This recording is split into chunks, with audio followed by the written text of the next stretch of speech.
Dobroveče i dobrodošli na još jednu od lekcija Alfa kursa. I danas ćemo govoriti na temu zašto i kako treba govoriti drugima o svojoj veri.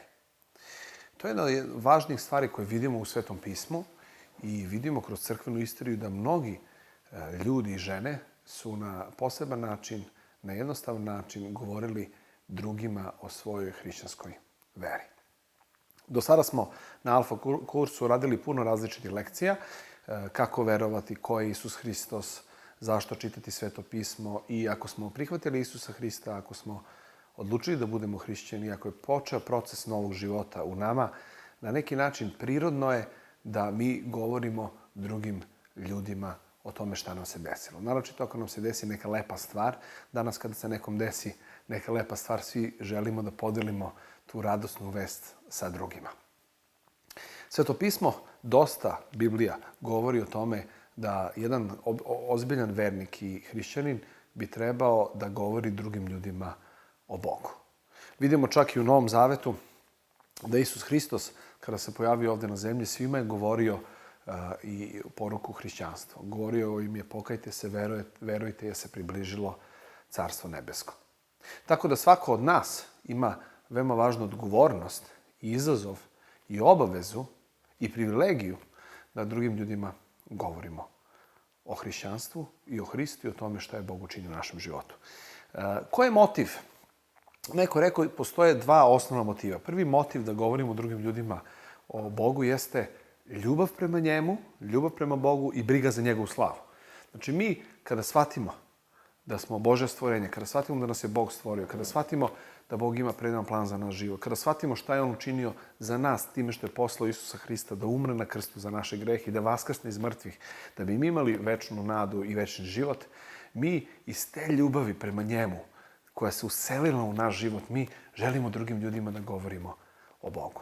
Mi želimo da Bog dobije slavu. Znači, prvi osnovni motiv zašto treba da govorimo o drugim ljudima jeste ljubav prema Bogu i briga za njegovu slavu. Mi želimo da govorimo o svojoj veri iz osjećaja ljubavi, ne iz osjećaja moranja.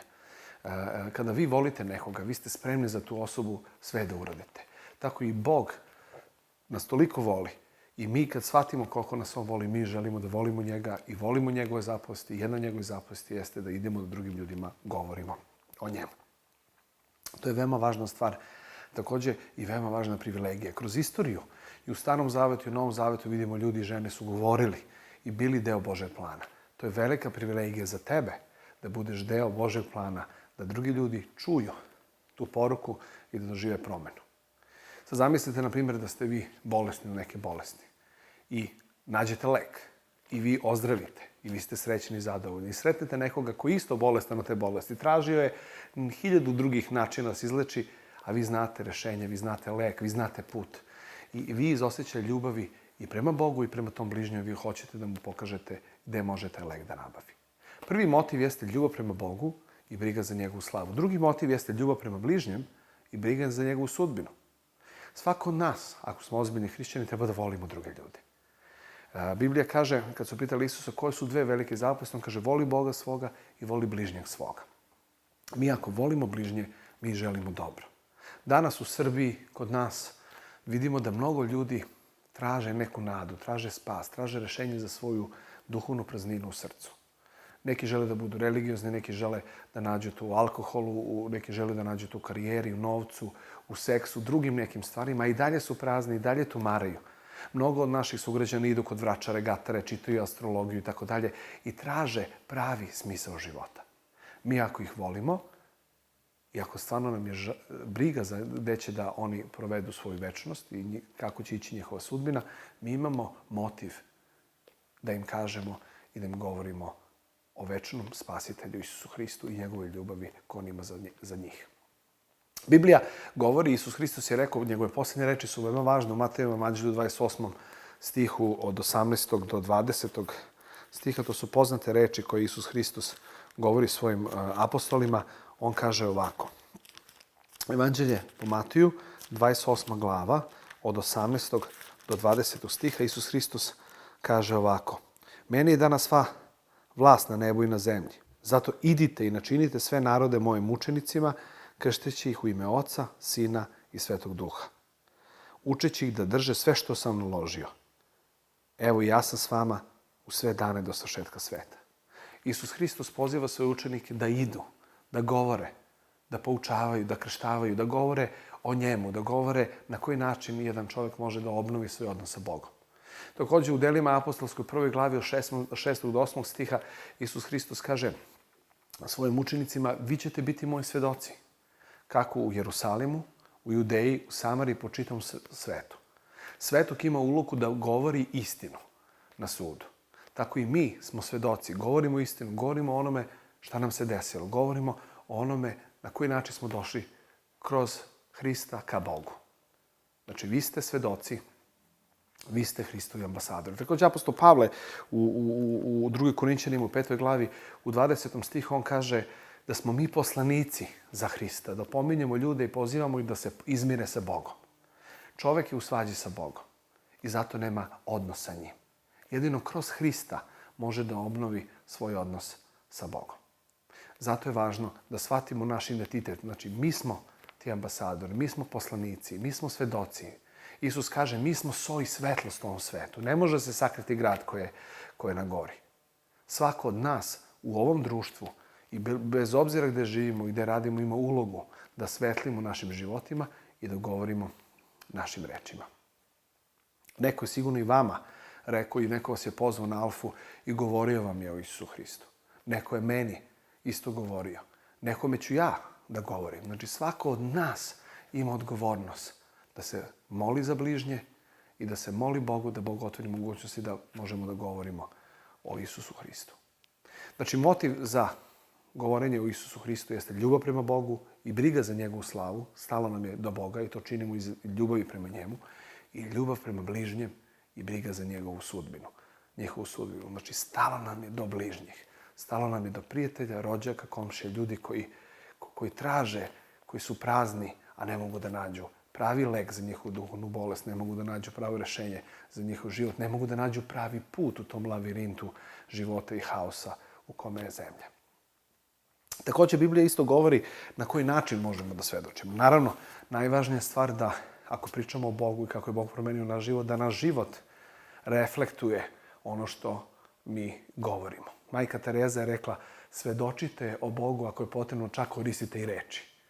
Svako od nas mora da ima ispravan život da bi naše reči mogli da potvrde naš život i naše delo. U Bibliji postoji nekoliko modela na koji način možemo da govorimo o Bogu. To su 6 biblijskih modela koje vidimo u Novom Zavetu. I ja bih ukratko samo da prođem kroz svako od tih modela. Nemamo puno vremena da govorimo o tome. Postoje različiti seminari. Biblija nam govori da mi treba da govorimo ljudima radosno vesti i evanđelje i da delimo svoj vjeru na jedan prirodan način. To ne može da se programira. Dođu situacije, razgovori kad možemo da govorimo i da na prirodan način da im kažemo šta znači vera u Boga za nas i kako je naš odnos sa Bogom promenio i uticao na naš život i na naše odnose svakodnevni.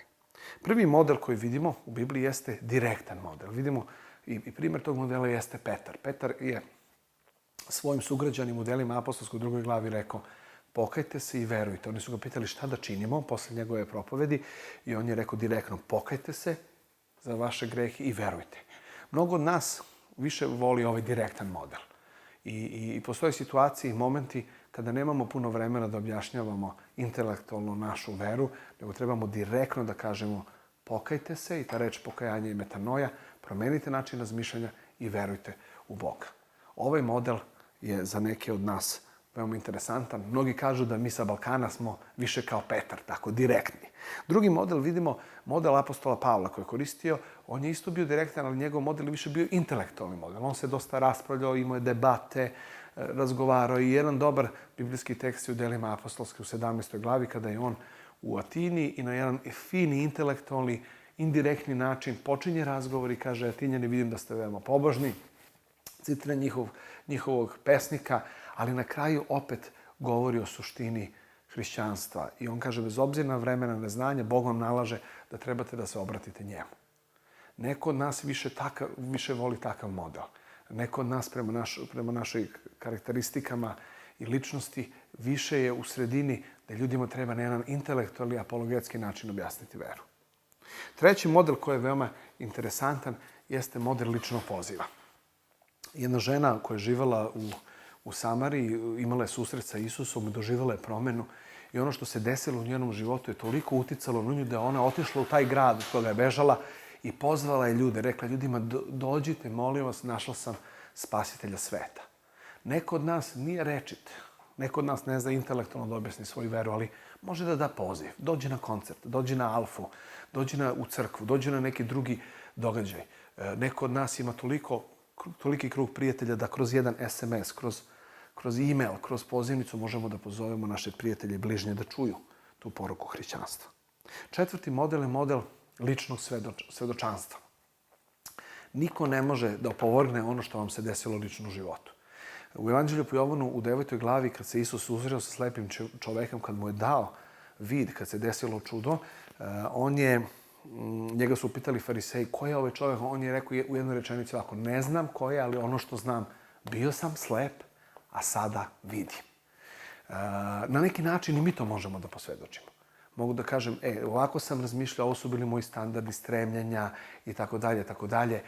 Međutim, kad sam susreo Hrista, kad sam počeo da verujem u Boga, kad sam počeo da verujem u Isusa Hrista, moj život je doživeo promjenu i ja sada razmišljam drugačije. Kada vas ljudi pitaju šta se desilo u tvom životu, vidim na primjer, smirenije si, ne koristiš ružne reči, drugačije gledaš na situaciju. To je idealna mogućnost da kažemo šta nam se desilo. Sila ličnog svedočenja ima veoma važnu ulogu. To je taj četvrti model. Peti model prijateljstva, vidimo, jedan dobar primjer je Matej. Matej kad se susreo sa Hristom u Evanđelju, odmah je pozvao sve svoje prijatelje na večer i zvao Isusa. Svako od nas, mi gradimo prijateljstva. I kroz prijateljstvo drugim ljudima možemo da posvjedočimo i da im govorimo i da podelimo tu veru koju mi imamo sa namerom i željom da i oni dožive Boga. I šesti model, koji je veoma važni model, jeste model služenja. Postojala jedna žena u Novom Zavetu, Tabita ili Dorkas u delima apostolskoj 16. ili ja mislim ne znam kojoj glavi tačno, ali ona je činila toliko dobrih dela i milostinja da mnogi ljudi su se okrenuli Bogu kroz njen život. Veoma važna stvar kako živimo. Ako ne živimo u skladu sa hrišćanskim principima, bit će nam veoma teško da nekome govorimo da treba da promeni način i stil života ako se to jasno ne vidi u našem životu. Kada delimo našu veru, veoma važna stvar pre nego što govorimo drugim ljudima jeste da se molimo. Ono što u mom životu veoma značajno jeste da se molim za bližnje, da se molim za svoje prijatelje, da se molim za svoje kolege, da se molim za svoje komšije, da se molim za svoje rođake. Molitva ima silu i to smo govorili ovde na Alfa kursu. Ja sam prošli put isto spomenuo da moja baka i moja majka su se 30 godina molila za mog oca i posle 30 godina u njegovoj 69. godini on je prihvatio Hrista i postao hrišćanin. Molitva nam daje silu. Molitva nam daje mudrost i mogućnosti da možemo da započnemo razgovor i da drugim ljudima govorimo o Bogu. Svedočenje za Hrista nije samo posao za neke. Svako od nas treba da je svedok. I svako od nas je ili dobar svedok, nažalost, ili loš svedok. Svako od nas treba da bude ambasador. Svi mi predstavljamo Hrista ovde na zemlji. Apostol Petar je u svojoj poslanici rekao da smo mi carsko sveštenstvo. Da smo mi izabrani narod koji treba da objavi slavna dela onoga koji nas je pozvao iz tame u svetlost. To je naša odgovornost, to je naša privilegija, a to je i Božja zapovest. Idite i načinite sve narode mojim učenicima. I to je jedan izazov za svakog od nas. Kreni od večeras. Pomoli se i reci Bože, daj mi mogućnosti, daj mi situacije, daj da naletim na ljude u vozu, autobusu, avionu, bilo gde, koji će me pitati i ja ću imati šansu i mogućnosti da im podelim ono što se desilo u mom životu i da govorim o Isusu Hristu. To je veoma važna stvar i vidimo kroz 2000 godina da se širom sveta dešavaju čuda i širom sveta mnogi ljudi, bez obzira na nacionalnost, poreklo ili rasu, postaju Hristovi sledbenici zato što im je neko govorio. Također postoje drugi načini u modernom ovom dobu tehnologije da kroz internet i kroz neke druge načine možemo da svedočimo i drugim ljudima govorimo, Ako lično to ne radimo svakog dana, onda smo promašili na neki način svoj identitet i svoj cilj. Neko je rekao, mi smo so ovome svetu, ali mnogo puta smo samo u slaniku, ne izađemo iz slanika. So nema svoju vrednost ako ostane samo u slaniku. Ambasador nema svoju vrednost ako je samo u 4 zida i samo sedi u svojoj ambasadi, a ne ide i pravi kontakte i predstavlja svoju zemlju. Svako od nas je pozvan.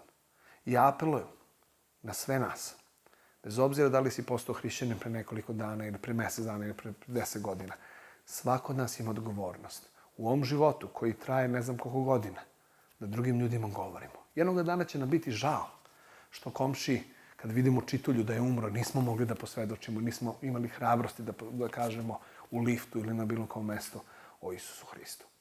Mnoge prepreke nas koče da drugim ljudima govorimo o Bogu. To je strah od toga da nas ljudi gledaju drugačije, strah da nećemo znati odgovore na neka pitanja.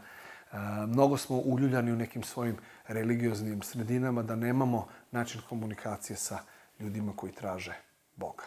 Mnogo puta imamo predrasuda prema ljudima i mislimo da neki ljudi nisu otvoreni, međutim mi ne znamo šta se dešava u njihovom srcu, u njihovom životu.